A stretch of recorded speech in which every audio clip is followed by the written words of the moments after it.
भारतीय सिनेमा में ज़्यादातर हीरो और हीरोइन को ही तवज्जो दी जाती है, लेकिन जब बात आती है विलेन की तो उसके बारे में कम ही बात की जाती है। आज हम बात करने जा रहे हैं भारतीय सिनेमा के प्रख्यात खलनायक और एक्टर प्राण सिकंद की। इंडस्ट्री में प्राण का मतलब ही खलनायक था। प्राण के बारे में हम बस इतना ही कह सकते हैं कि उस समय उनका नाम ही काफ़ी था। उनकी एक्टिंग और खलनायकी इतनी जीवंत थी कि उस समय लोगों ने डर कर अपने बच्चों का नाम प्राण रखना बंद कर दिया था। प्राण साहब का जन्म 12 फरवरी 1920 को पुरानी दिल्ली के बल्ली मारान इलाके में हुआ था। उनका पूरा नाम प्राण कृष्ण सिकंद था, लेकिन वे केवल प्राण के नाम से प्रसिद्ध थे। उनके पिता केवल कृष्ण सिकंद एक सरकारी कॉन्ट्रैक्टर थे। इस कारण प्राण साहब की शिक्षा अलग अलग जगहों कपूरथला, उन्नाव, मेरठ, देहरादून और रामपुर से हुई। उनकी माता का नाम रामेश्वरी था। बचपन से ही प्राण एक प्रोफेशनल फोटोग्राफर बनना चाहते थे, जिसके लिए उन्होंने बाकायदा लाहौर से फोटोग्राफी भी सीखी थी। लेकिन किस्मत उन्हें एक्टिंग की तरफ ले आई। हुआ यूं कि वह एक दुकान पर पान खा रहे थे, तभी वहां लेखक वली मोहम्मद वली आ गए और उन्होंने प्राण से पूछा, एक्टिंग करोगे? जिस पर प्राण ने कहा कि जनाब क्यों मजाक कर रहे हैं। दरअसल वली साहब के पास प्राण के लिए एक रोल था, जिसके लिए बाद में प्राण ने हाँ भी कर दी थी। 1940 में आई पंजाबी फिल्म यमला जट इनकी पहली फिल्म रही, जिसे दलसुख पंचोली ने बनाया था। 1942 में आई फिल्म खानदान उनकी पहली हिंदी फिल्म थी, जिसमें उनकी नायिका नूरजहां थी। लेकिन 1947 में विभाजन के बाद वे अपने परिवार के साथ मुंबई आ गए थे। यहाँ आकर उन्हें जल्दी से काम नहीं मिला तो उन्हें अपने परिवार के भरण पोषण की ही चिंता सताने लगी। लेकिन लेखक सदत हुसैन मंटो की मदद से उन्हें 1948 में बॉम्बे टॉकीज की फिल्म जिद्दी मिली, जिसके बाद उन्हें फिल्मों में नेगेटिव रोल मिलने लगे और ये राज कपूर, देवानंद और दिलीप कुमार जैसे हीरो के साथ फिल्मों में नजर आने लगे। उस समय हीरो तो कई हुए, लेकिन खलनायक सिर्फ एक ही रहा, प्राण। 1956 में आई फिल्म हलाकू में उनके द्वारा निभाया गया हलाकू डाकू का किरदार बहुत सफल रहा और इतना ही सफल उनके द्वारा राम तेरी गंगा मैली में निभाया गया राका डाकू का किरदार रहा। उनकी कुछ प्रमुख फिल्में हैं पत्थर के सनम, तुमसा नहीं देखा, बड़ी बहन, मुनीम, गोपी, कर्ज, अंधा कानून, पाप की दुनिया, मृत्युदाता आदि। प्राण साहब ने अपने आप को खलनायकी तक ही सीमित नहीं रखा, बल्कि किशोर कुमार की फिल्म हाफ टिकट में वे कॉमेडी करते भी नजर आए। 50 और 60 के दशक में उन्होंने अधिकतर विलेन का ही रोल किया, लेकिन 1967 में आई फिल्म उपकार में उनके द्वारा निभाया गया मलंग चाचा के किरदार से उनकी छवि बदली। इस फिल्म में उन्होंने एक गाना भी गाया और दर्शकों को रुलाया भी। इस फिल्म के बाद उन्हें विलेन के अलावा भी किरदार मिलने लगे।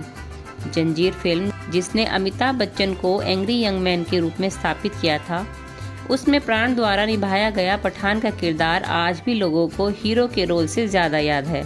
उन्होंने न केवल ब्लैक एंड व्हाइट सिनेमा में काम किया, बल्कि रंगीन सिनेमा में उभरते हुए प्रोड्यूसर्स जैसे सुभाष घई के साथ विश्वनाथ, कर्ज और क्रोधी जैसी फिल्मों में जबरदस्त भूमिकाएं निभाई। अपने 50 साल के फिल्मी करियर में लगभग 400 फिल्मों में काम किया।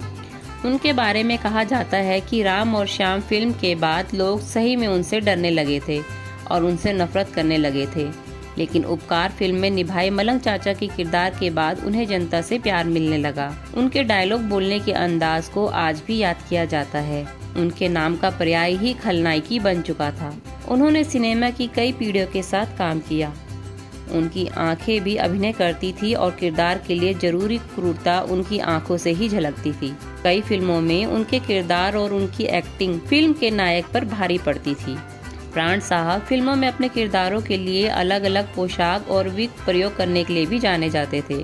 पर्दे पर नकारात्मक किरदार निभाने वाले प्राण असल जीवन में बहुत ही दयालु थे। वे कई समाजसेवी संस्थाओं से जुड़े हुए थे और हर संकट की स्थिति में लोगों की मदद भी करते नजर आते थे। प्राण साहब को खेलों से बहुत लगाव था। 50 के दशक में उन्होंने अपनी football team Dynamos football club में पैसा लगा रखा था और कई बार वे वहां मैचों का लुत्फ उठाते भी देखे जाते थे। बात करें उनकी निजी जिंदगी के बारे में तो उनकी शादी 1945 में शुक्ला आलूवालिया से हुई और शादी के बाद उनके 3 बच्चे, 2 बेटे अरविंद और सुनील और एक बेटी पिंकी हुई। प्राण ने तकरीबन 350 से अधिक फिल्मों में काम किया। कांपते पैरों की वजह से वह 1997 से व्हीलचेयर पर जीवन गुजार रहे थे। प्राण जब तक जिए दूसरों की मदद को हमेशा आगे रहे। अमिताभ बच्चन के अलावा प्राण ने एक बार राज कपूर की भी मदद की थी। प्राण हर फिल्म के लिए भारी फीस लिया करते थे। उनकी फीस हीरो से भी ज़्यादा हुआ करती थी, लेकिन उन्होंने राज कपूर की फिल्म बॉबी मात्र ₹1 में साइन की थी। उस दौरान राज कपूर आर्थिक तंगी से जूझ रहे थे। इसको देखते हुए प्राण ने फीस नहीं ली। प्राण जितना बिग स्क्रीन पर खतरनाक नजर आते थे, वह असल जिंदगी में उतने ही नरम दिल थे। 1969 से 1982 के बीच सबसे ज़्यादा फीस पाने वाले एक्टर थे प्राण। यहाँ तक कि उनकी फिल्मों का मेहनताना सुपरस्टार राजेश खन्ना से भी बहुत ज़्यादा हुआ करता था। डॉन फिल्म के लिए जहां अमिताभ बच्चन को 2.5 लाख रुपए फीस मिली थी, वहीं प्राण को 5 लाख रुपए फीस के तौर पर दिए गए थे। प्राण स्मोकिंग पाइप और वॉकिंग स्टिक इकट्ठा करने का शौक रखते थे। डायरेक्टर प्रकाश मेहरा को फिल्म जंजीर के लिए अमिताभ बच्चन का नाम प्राण ने ही सुझाया था, जिसने अमिताभ के करियर को नई दिशा दी। 12 जुलाई 1913 में काफ़ी बीमार होने के बाद प्राण साहब हमेशा के लिए इस दुनिया को छोड़कर चले गए थे। बात करें उनकी उपलब्धियों की तो उन्हें अपने करियर में कई पुरस्कारों से नवाजा गया। 4 बार उन्हें फिल्म फेयर पुरस्कार से सम्मानित किया गया।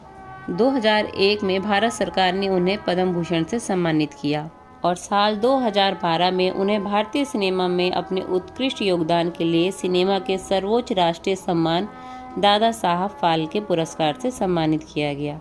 हमारे द्वारा दी जानकारी आपको कैसी लगी कमेंट बॉक्स में ज़रूर बताएं। दी गई जानकारी पसंद आए तो वीडियो को लाइक करें और चैनल को सब्सक्राइब करना ना भूलें।